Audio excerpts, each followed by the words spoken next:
We've now completed our introduction to Pamalogy. Now, if you made it this far, then I assume that you're either preparing to rip it apart with a set of refutations that you've been compiling and you have your list, or you're encouraged and you're wonderfully fascinated by it, which is my hope. I want both. We need your list of objections, and we need to continue a dialogue no matter where you are in all of this. Maybe you just have questions. Please bring them. And of course, we always need your encouragement. We need your wonder. We need your fascination. Bring your smiling face. What's your background? What are your interests? How can we help you to maximize the awesomeness of your life? We need to get to know each other better, don't we? If we're going to be any help, we sure do. We've directed this introduction pretty broadly. I don't know who I'm talking to. It's still just a screen over here, okay? And it's time to set up a one-on-one appointment with one of our apps. An apps is an authorized Pamalogy specialist like me. I'd also like your opinion. Now, this may be the first philosophy course that you've ever taken, okay? I don't know where you're at. And you may not have much of a religious background, and philosophy and religion tend to go hand in hand. I've been careful to define and to explain things as we moved along. Was I too fast, too slow, too advanced, too simple? I know it would be better if the videos were improved. That goes without saying. Me talking can really stretch your patience, right? So we need something else. But that takes a lot of time, a lot of editing, and a lot of work to really make great videos. Now, if you agree with me, if you think that Pamalogy is helpful, then please also contribute financially so that we can open up Pamalogy Society chapters in every city. Now, you can contribute small amounts regularly through Patreon, or any amount at any time by check to the Pamalogy Society. Our address is 618-1 McDonald Drive, Tallahassee, Florida, 32301. Or you can go to the website. Now, you can set up an appointment with me personally by contacting me by my email, jamescarvin@gmail.com, through one of our locations, or through our website. Keep in mind, our 501c3 status is still underway, so any contributions are not yet tax deductible, but your early contributions would be a great help in getting that started. Now, there will always be ways that you can help us and you can take part, and that ultimately will help us to help you. So, let's talk about you. In previous lessons, I've asked what you are as a conscious perceiver. I provided a key to unlocking mysteries based on the logic of perfection. The key is the statement, if it would be good, it's probably true, or better. And what would be best? We covered that in part 3. It's better to live after you die. It's better to relive your youth and all the good moments of your life. It's better if you seize the opportunity for awesomeness when you have it. Not just in one life, but in every circumstance. Every conceivable circumstance. It's better if all such circumstances are always taking place, ever being real. And it's better if bad things that prompt certain awesome things are not real, ever. And let me ask you this. Would it be better if you had the opportunity to try out awesomeness through my circumstances? And if I had the opportunity to try out awesomeness through yours? Now, in my opinion, it would actually be better if everyone got to have my circumstances and everyone had the opportunity to have everyone else's circumstances too. So stop feeling so sorry for yourself and your circumstances. Everything is an opportunity to turn those circumstances into awesomeness. And I think it would be better if all such opportunities ever existed. And I think it would be best if the opportunities for awesomeness were fully seized by everyone. And how exactly poor choices and bad things are not real, I don't know. It's above my pay grade. I've offered the possibility that in those circumstances in which awesomeness is not seized, those opportunities exist in imperfect universes that are separate from wholly good universes, and those universes never come to exist. I've suggested that in wholly good universes, opportunities for awesomeness are always seized by everyone, voluntarily, honestly, not by force, freely chosen, with free will. Some might call that heaven. And I've suggested that it would be good if those imperfect universes in which free will was poorly used didn't actually exist. All that exists is heaven, and that would be better, right? Now, how that happens, whether by dream, by simulation, by time loops, by multidimensionality, by multi-universality, or any combination of the above, only higher powers than ours could know. What matters foremost in the logic of perfection is that nothing bad really exists beyond the prompting the good which really does exist. And the way I see it, goodness exists both in imperfect universes and in the wholly good universes to which the same goodness also belongs. And that explains what you are and what I am and why we experience this. We see an imperfect universe with some good things and others bad, and we're actually wholly good, born of and into one or more wholly good universes whose goodness is simply shining its light into whatever this imperfect universe is, temporary and in the future non-existent. What I'm explaining is nothing short of heaven itself, right?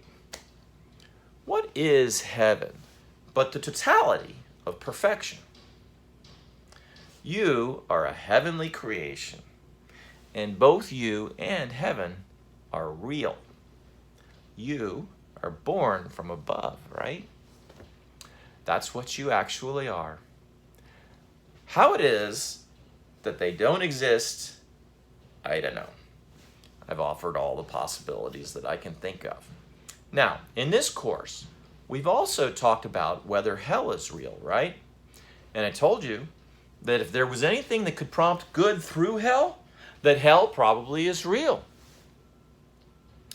And I also showed you that the existence of devils and angels and very powerful and intelligent beings and powers and principalities with access to the knowledge of more than one universe actually surely do exist.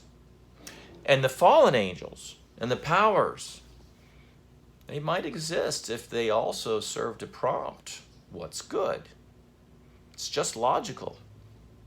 And I need to clarify that I'm not talking about a balance between good and evil. Those powers, they may fight. They may be even at war with each other, as they say. That's true. But is there some logic that indicates that evil should be absolute and fully realized the way that perfection is? I don't see an absolute evil having any compelling reason to force all evil, even evil requiring good, tolerating good, into reality, right?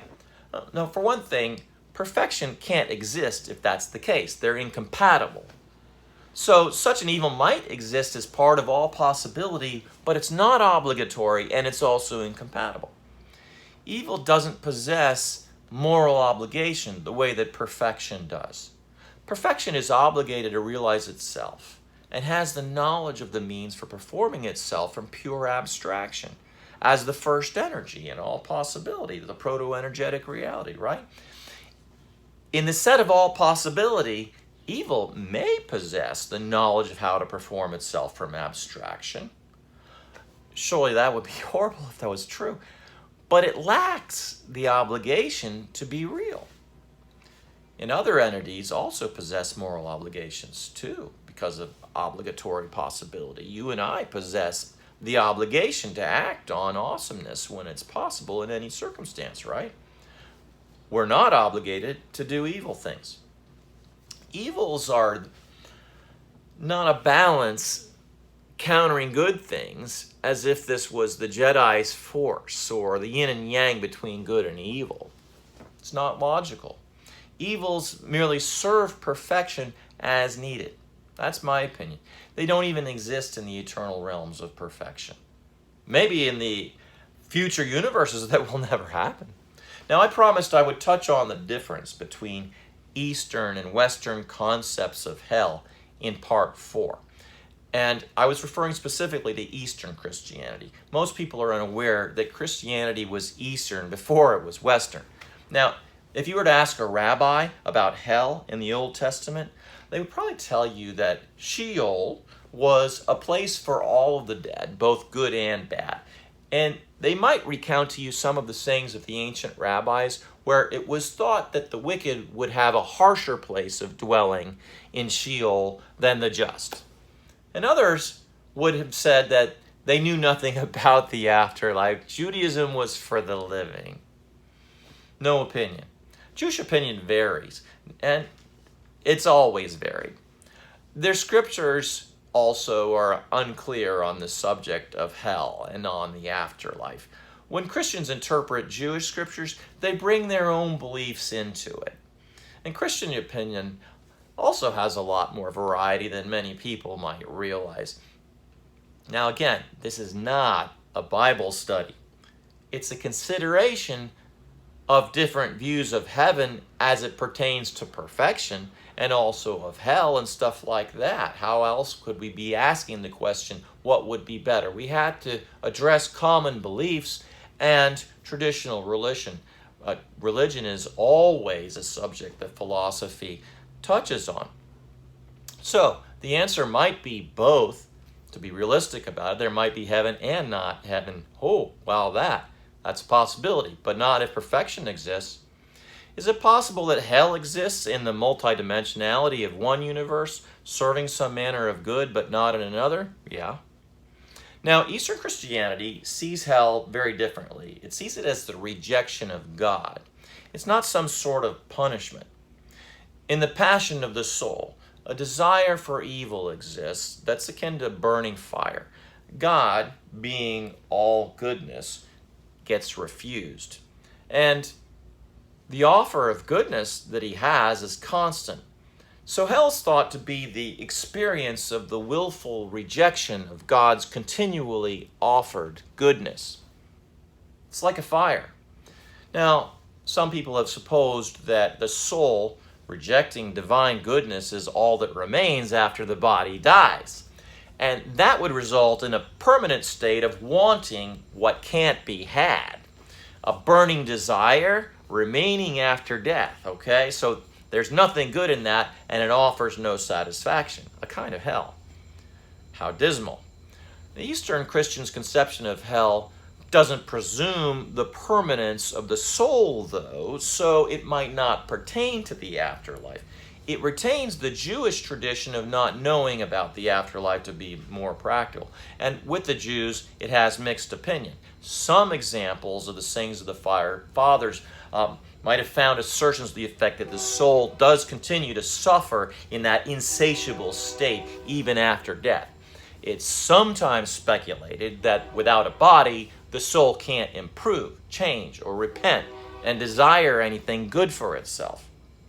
The Eastern Christian, so therefore, removes the blame for suffering in hell, both in this life and the next, from God, and doesn't see hell as a punishment involving any sense of justice.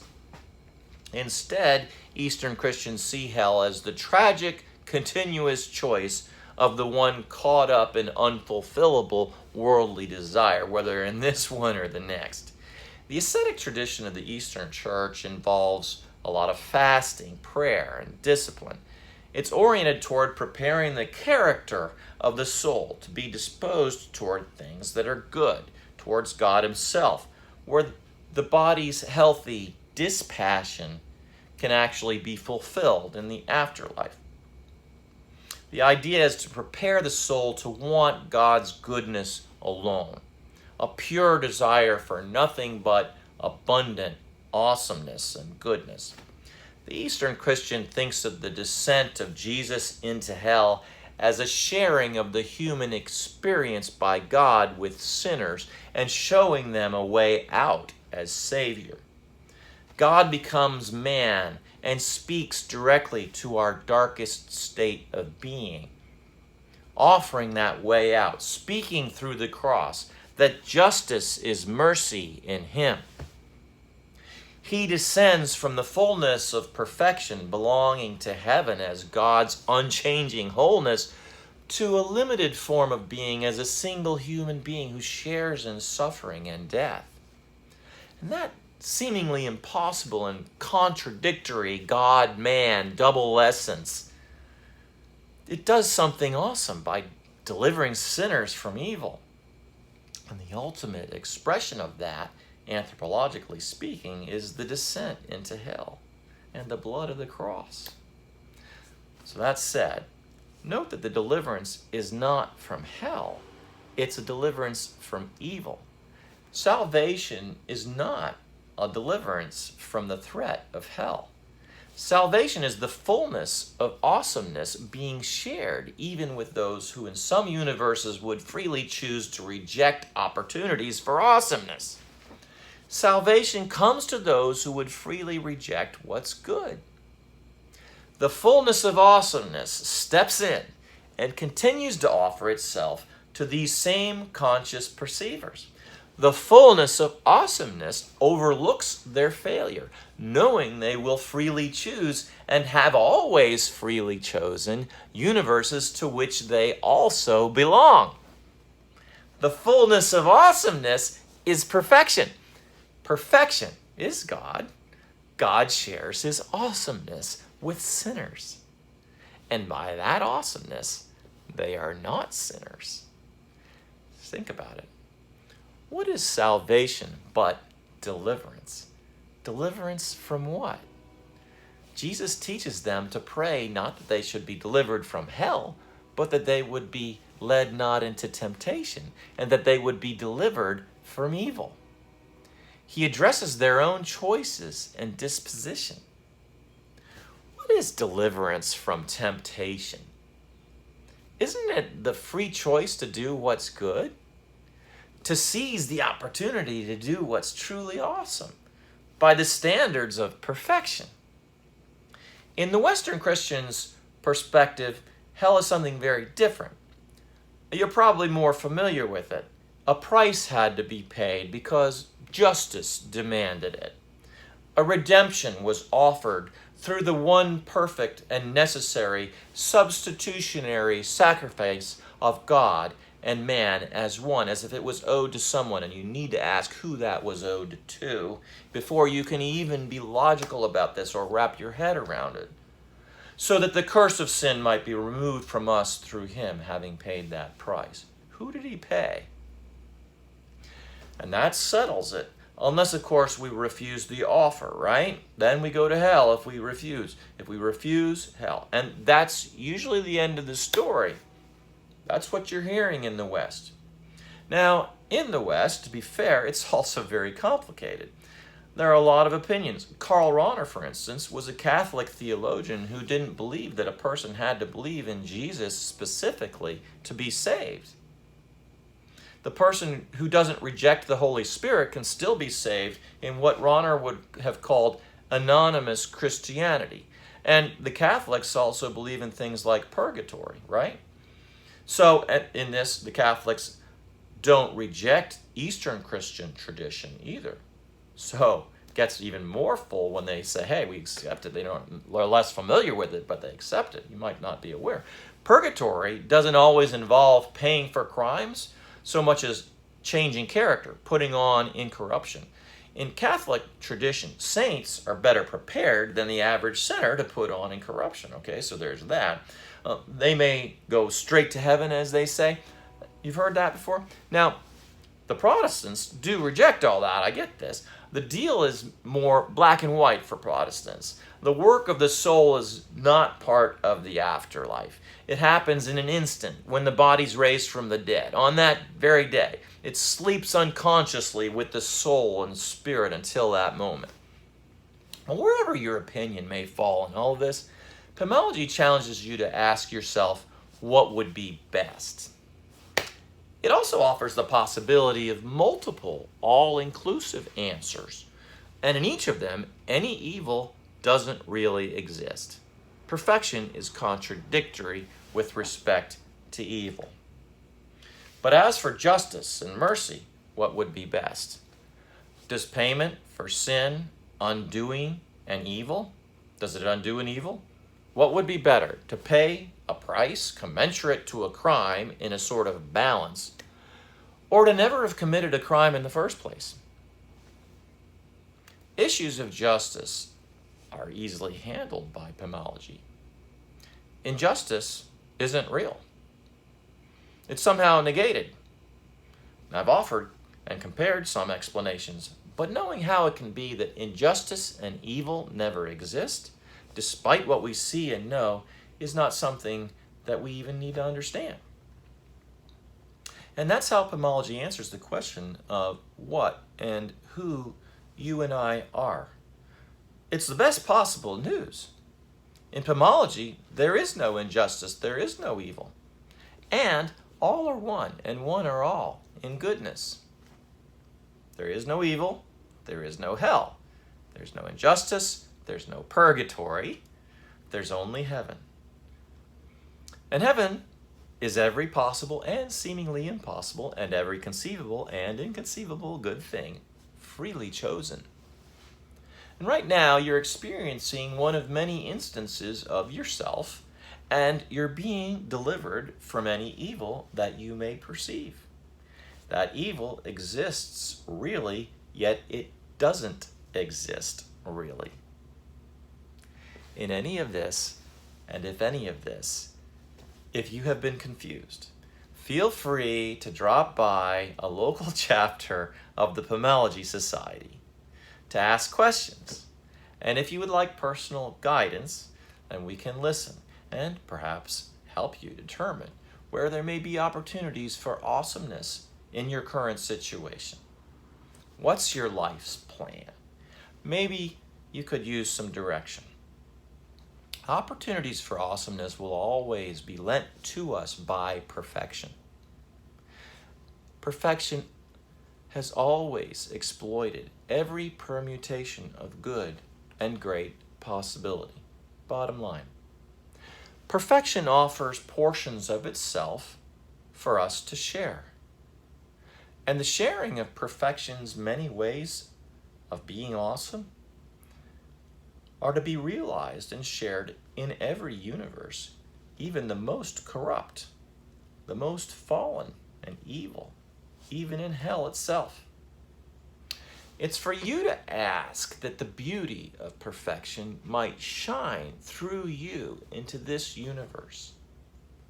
My prayer is always perfecting perfection. Perfection. Let your beauty be known. Now, in our next course, Pamalogy 102, Applied Pamalogy, we'll be talking about the beauty of perfection. People ask me about whose idea of perfection we're referring to in Pamalogy all the time. The answer is perfection's conception of itself. Perfection is a self-understanding reality, right? In and of itself. Perfection knows itself fully. Perfection is also shared as a many-splendored thing with all of its parts in many portions and ways. And that beauty is something that individual perceivers like you and I can know and experience. So our personal conception of beauty matters too. Part of that is objective and part is subjective. As I pray the prayer, "Let your beauty be known," I pray for me and I pray for you. I'm referring to our personal appropriation and experience And I'm referring to an experience of a beauty that knows your potential and has always provided for you to be all that you can be, your very best. And that potential is unlimited. Please meet up with us at a local chapter of the Pamalogy Society so we can explore the possibilities. This concludes the course.